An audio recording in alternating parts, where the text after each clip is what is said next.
sifat pelit, sifat kikir itu diibaratkan oleh Rasul sallallahu alaihi wasallam bahwasanya al-bukhul syajaratun finnar ghusnuha fid dunya.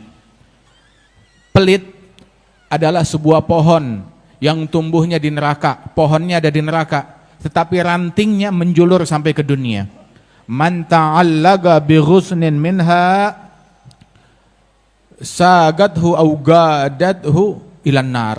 Barang siapa yang berpegang dengan ranting sifat pelit, maka dia bakal dilibet, dimasukkan ke dalam api neraka. Waliyadzu billahi min dzalik.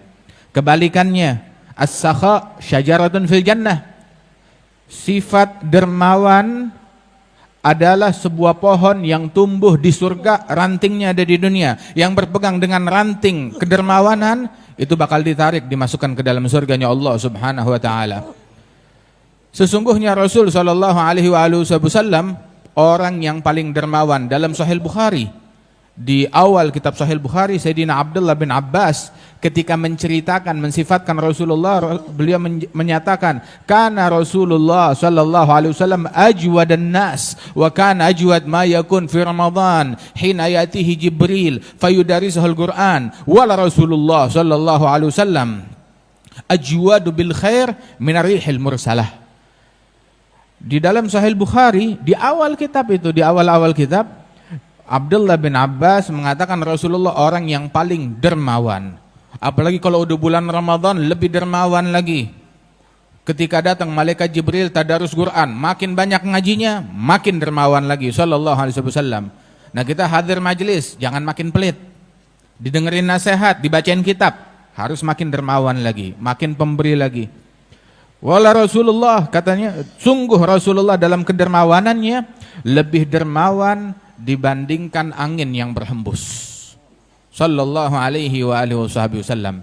Al-Imam Allamatud Dunya Abdurrahman bin Abdullah Al-Faqih itu dalam Rasyafat beliau mengatakan bahwasanya Rasul sallallahu alaihi wa alihi wasallam wa fis sakha ka'annahu al-bahruz zakhar yu'ti ma'inan wa ulufan man hadar wa mastafa li nafsihi wa maddakhar illa yasiran wa huwa dzul iyali.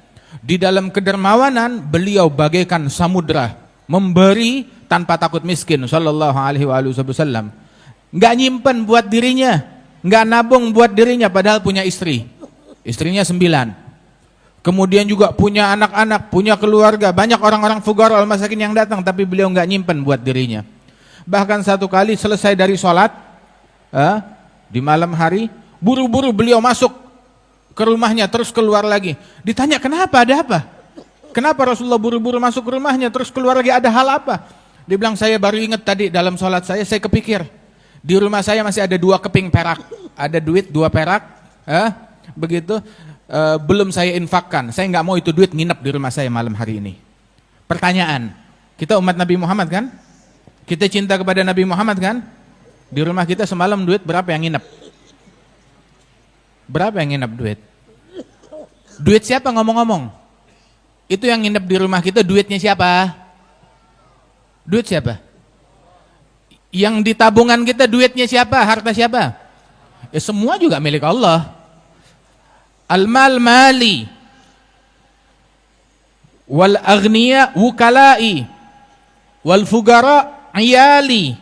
Allah Ta'ala menyebutkan dalam hadis qudsi, harta milikku. Orang-orang kaya mereka wakil-wakilku. Orang-orang miskin mereka adalah iyali, orang yang aku santuni, tanggungannya Allah. Kayak kita nyantunin keluarga kita nih. Nah itu mereka fugara masakin, itu tanggungannya Allah. Barang siapa yang mencegah hartaku dari mereka nih, orang-orang yang disantuni oleh Allah Ta'ala, terus yang mencegah orang yang diwakilin bukan milik kita, milik Allah Ta'ala, maka akhirnya kita dicicipkan azab. Waliyadzu billahi min dzalik. Tahu gak harta yang di rumah tuh, yang nginep semalam di rumah kita, itu milik siapa sih? Ini handphone kita punya siapa? Motor kita punya siapa? Mobil kita punya siapa tuh? Itu sebenarnya tahu milik siapa? Bukan punya kita. Ya semua jelas milik Allah. Tetapi ada al-milik an-nisbi, itu milik siapa? Itu nanti jadinya milik ahli waris. Maluk ma qaddamta wa ma akharta fahuwa lil waris. Harta yang kamu punya, yang sudah kamu setor ke akhirat, itu yang kamu punya. Tapi yang kamu simpan, yang kamu tabung itu buat ahli waris, bukan punya kita. Ahli waris yang dulu saya mutusin silaturahmi, yang dulu suka gosipin saya, yang dulu suka musuhin saya, iya buat dia, buat ahli waris. Yang dulu saya nggak mau kasih, seperak gue nggak mau kasih dia. Ahli waris yang itu, iya ahli waris yang itu. Terus kalau dia udah dapat harta kita, terus kita bakal berharap nanti dia bakal bersedekah atas nama kita, nggak mungkin. Nggak bakalan. Diingat kita 3 hari, udah gitu udah lupakan, turunin fotonya. Dilupakan udah begitu. Ya paling kalau ada yang bayaan dikit 7 hari, 40 hari, begitu ataupun ntar setahun sekali diingat kalau ada duit. Udah gitu bagaimana? Itu Sayyidina Ali bin Abi Thalib, itu beliau ziarah ke pemakaman, ke kuburan. Maka itu beliau terdiam, terus bertanya kepada ahli kubur, "Ma akhbarukum?" Bagaimana kabar kalian? Ditanya ahli kubur. Nggak ada yang nyaut lah. Diam Sayyidina Ali. Bilang, adapun kabar kami, katanya Sayyidina Ali bin Abi Thalib, terus terang aja, kabar dari dunia buat kalian wahai ahli kubur. Istri-istri kalian, janda-janda kalian udah pada kawin lagi. Harta-harta kalian udah dibagi-bagi. Rumah kalian dihuni oleh orang lain. Itu berita dari kami. Itu buat orang kubur dan buat nih kita nih. Semua calon mati di sini, apa yang kita punya? Apa yang kita store? Itu dulu sebagian sahabat Rasul sallallahu alaihi wasallam ada satu orang ziarah ke rumahnya, datang ke rumahnya, rumahnya kosong, nggak ada perabot sedikit pun. Maka itu orang yang ziarah ke rumahnya heran, ini kok rumah kosong, nggak ada perabot sedikit pun. Dia bilang, ini rumah kamu? Iya, saya punya rumah 2, barang-barang yang bagus saya simpen di rumah saya yang satu lagi. Mana rumah kamu? Kenapa nggak ngajak saya? Rumah saya ada di akhirat sana. Barang yang saya suka, saya kirim ke akhirat semuanya. Jadi, yang kita nggak mau bawa ke akhirat, ente sisain dah di dunia. Yang kita sayang, yang kita senang, kirim ke akhirat. Mau apa? Mau kendaraan, kirim kendaraan kita ke akhirat. Mau punya rumah, bangun rumah di akhirat. Mau punya harta, kirim harta kita ke akhirat. Transfer ke sana. Sesungguhnya Rasul Shallallahu Alaihi Wasallam menyatakan demikian, harta yang kita punya, yang kita store. Adapun yang kita simpan itu jadi miliknya ahli waris. Ahli waris yang tanpa susah payah bakal menikmati itu harta warisan kita, dan kita yang bakal tanggung jawab atas hisab harta tersebut. Kita punya harta 1 miliar atau punya harta 10 miliar, kita cuma nikmatin 1 miliar, 9 miliar kita wariskan. Kita menanggung hisab, bukan hisab 1 miliar yang kita pakai. 10 miliar itu kita tanggung jawab di hadapan Allah. Kita menanggung hisab, kita yang menikmatin orang lain, kita yang tanggung jawab. Na'udzubillahi min dzalik. Saudara-saudara sekalian, ketahuilah bahwasanya orang dulu tuh mereka adalah orang-orang yang dermawan, gak ada orang-orang yang pelit. Disebutkan bahwasanya orang as-sakhi, al-jahil as-sakhi ahab ilan nas minal alim al-bakhil. Orang walaupun dia bodoh tetapi dermawan lebih disukai daripada orang punya ilmu banyak tapi pelitnya, naudzubillah.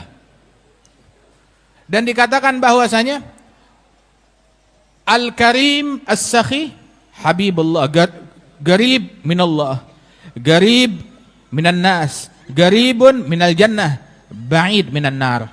Orang yang dermawan dekat dengan Allah, dekat dengan manusia, dekat dengan surga, jauh dari neraka. Orang yang kikir, yang pelit, jauh dari Allah, jauh dari manusia, jauh dari surga, dekat dengan api neraka.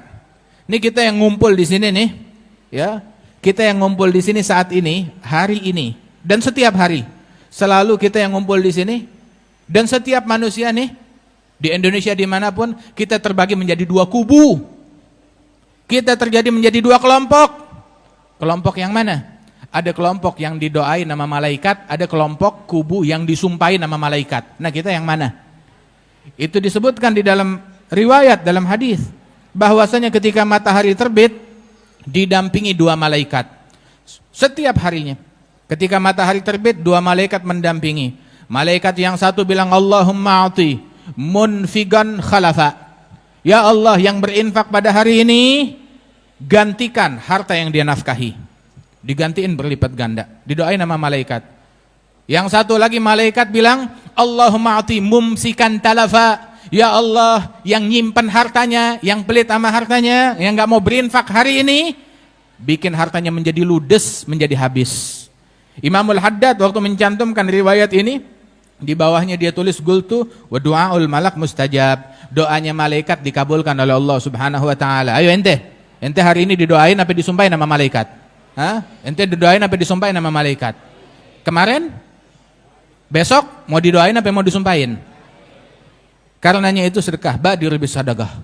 Buruan bersedekah, jangan ditunda-tunda. Berinfak di jalannya Allah taala, jangan pelit, jangan kikir. Orang yang pelit dibenci oleh Allah Subhanahu wa taala. Orang yang pelit tahu duitnya larinya kemana? Akhirnya duitnya lari buat penyakit, buat berobat, buat ke dokter, wah kagak sembuh. Kagak sembuh. Ada fil akhir dulu tuh ada Al-Habib Husain. Al-Habib Husain bin Muhammad bin Tahir. Al-Habib Husain bin Muhammad bin Tahir Al-Haddad. Seorang yang saleh, waliullah, dermawan. Kakaknya beliau Al-Habib Ali bin Muhammad bin Tahir yang di Empang Bogor. Muridnya Habib Abdullah bin Mahsin. Hadal Habib Husain, dia adalah seorang pebisnis. Dan dia selalu ngajak orang, ayo sedekah-sedekah. Ada satu orang kaya raya, sakit, datang ke Habib Husain, bilang, ya Habib, saya sakit, doain saya biar sembuh. Bilang, obatnya satu, sedekah. Keluarin beras sekian puluh kilo. Itu orang kaya raya. Dia bilang, banyak banget. Enggak deh, saya enggak mau, saya mau berobat aja. Dia berobat, habis duit buat berobat lebih banyak daripada yang disuruh sedekahin. Tapi penyakitnya enggak sembuh. Akhirnya dia udah, khalas, saya datang ke Habib Husain, ya Habib, udah saya bawain beras sekian puluh kilo yang sesuai yang kamu minta buat sedekah. Bilang, enggak, kalau sekarang udah naik lagi. Sekarang kamu harus keluarkan sekian puluh kilo, jauh lebih banyak. Banyak banget. Iya, udah naik lagi. Mau sembuh itu. Dia bilang, enggak mau, dicari lagi berobat tempat yang lain. Begitu orang pelit. Sampai akhirnya dia balik lagi, udah keluar duit jauh lebih banyak, berlipat-lipat kali. Dia datang, ya Habib, sekarang saya mau sedekah. Dia bilang, kalau sekarang lebih naik lagi. Sampai akhirnya dia memilih sibuk dengan penyakitnya, sibuk dengan dokter, begitu, dan hartanya habis buat itu semua. Waliyadzubillahi min dzalik. Ya, mudah-mudahan Allah Ta'ala berikan taufik kepada kita sekalian, dijadikan kita orang yang dermawan, dijadikan kita yang mengikuti, meneladani Rasulullah sallallahu alaihi wa alihi wasallam.